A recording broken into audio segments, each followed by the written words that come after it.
Good morning. आज है 9 मई और अभी वॉर चल रहा है और हमारे जो सैनिक हैं बहुत मतलब अपनी जान की बाजी लगाकर हमारे देश की रक्षा कर रहे हैं।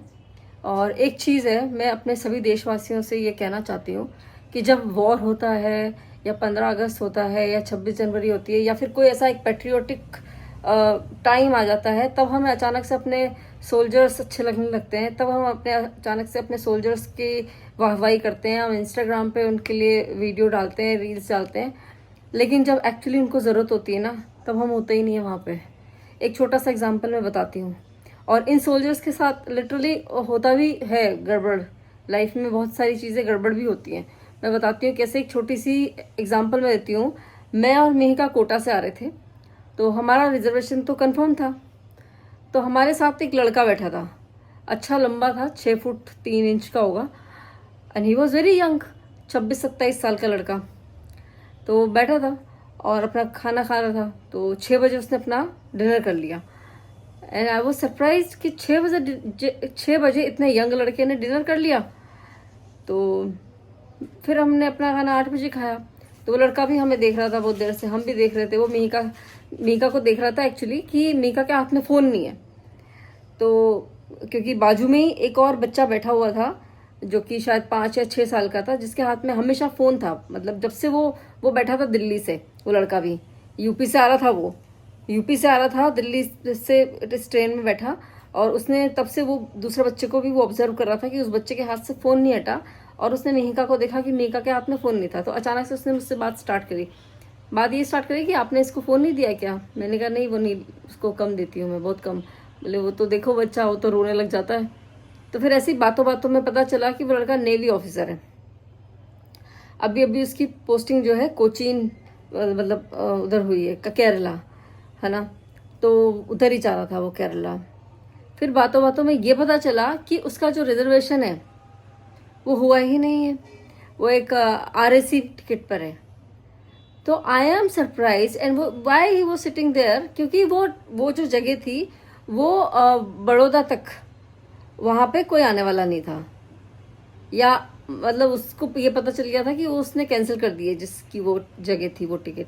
तो ही वो sitting there for some time, है ना। अब बड़ौदा से आधी रात में उसको फिर वहाँ से उठना पड़ेगा, क्योंकि वहाँ से फिर कोई आने वाला है। तो मैं आई एम सरप्राइज्ड कि एक सोल्जर को टिकट नहीं मिलता है हमारे यहाँ। मतलब वो कितना उसकी लाइफ में वो बिना टिकट के ट्रेवल करते हैं, कहीं भी जाते हैं, उनको सबसे ज़्यादा इनकन्वीनियंस होती है। तो हम लोग जो हैं एज सिविलियंस, नॉर्मल पीपल, हम लोग उनको बैठने के लिए जगह भी नहीं देते हैं, है ना। तो ये थोड़ा सा अटपटा लगा मुझे। फिर हमारी बातों बातों में ये भी पता चला कि सोल्जर्स को भी टैक्स पे करना पड़ता है। किनके लिए? भिखारियों के लिए। कम से कम सोल्जर्स को तो टैक्स ना पे करना पड़े यार। वो तो हम जान की बाजी लगा देते हैं। अभी एक कहानी सुन रही थी मैं, जो रियल है। मतलब कोई लेडीज, अब आजकल इंस्टाग्राम पे इतनी बातें चल रही हैं, तो सब लोग बता रहे हैं ना कि जो जंग में क्या क्या होता है। तो एक सोल्जर का हाथ उड़ गया, और पीछे वाले सोल्जर ने जब उससे टाइम पूछा तो उसने कहा ये मेरे हाथ में जो हाथ है उसमें बंधी है घड़ी, तो देख ले टाइम। तो इस तरह की उनकी लाइफ है, और होता भी है।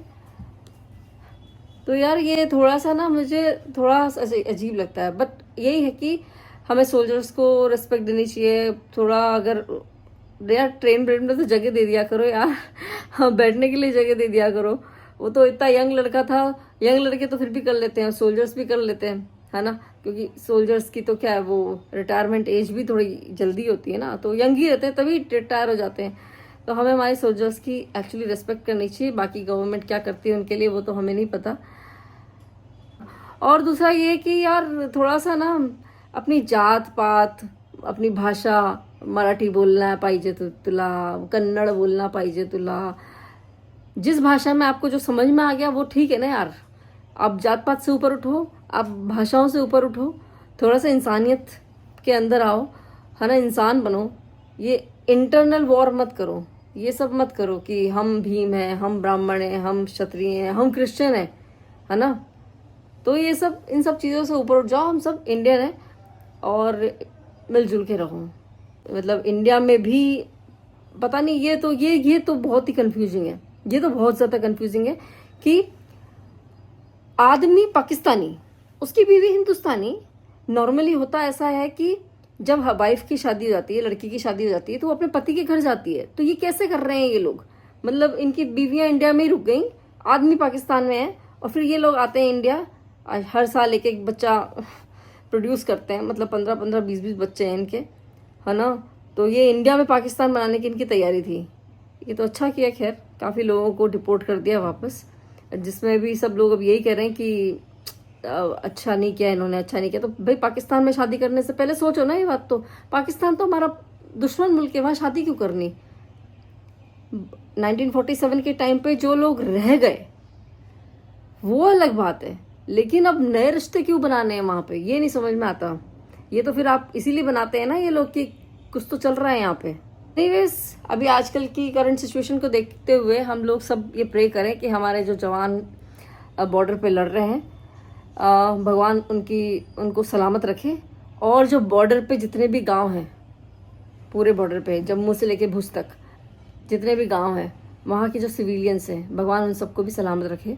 और एक एक दिया हम सब लोग रोज़ शाम को उन सभी के नाम का जलाएं और भगवान से ये प्रार्थना करें, है ना। और एक चीज़ और कि कुछ लोग तो मतलब शायद यहाँ पे ना उनके दिमाग नहीं है, ये यहाँ है। रात को मैं सो रही थी, शायद 2-2:30 बज रहे थे, है ना। तो हमारे वसई में अचानक से मुझे ना बॉम्ब फूटने की आवाज़ आई, लिटरली सूतली बॉम्ब या दूसरे बॉम्ब, है ना। तो 8-10 बार वो बॉम्ब्स ब्लास्ट हुए, फूटे। तो मेरे को ये लगा ये क्या हुआ, लिटरली मैं डर गई। पर है कुछ यहाँ से पैदल लोग जो ऐसा हरकतें कर रहे थे, उनको ये लगा कि शायद ऐसा एटमॉस्फेयर अपन वसई में भी क्रिएट करते हैं, वहाँ कैसा फील होता होगा। तो लिटरली हम डर गए, मैं तो डर गई, मेरी तो नींद खुल गई इससे। तो ऐसा ना करें, अफवाहें ना फैलाएं, झूठी अफवाहें ना फैलाएं, गलत बात ना करें, और अपने आसपास वाले लोगों का ख्याल रखें। और तो आप लोग सब प्रे ज़रूर करें। So bye, have a nice day.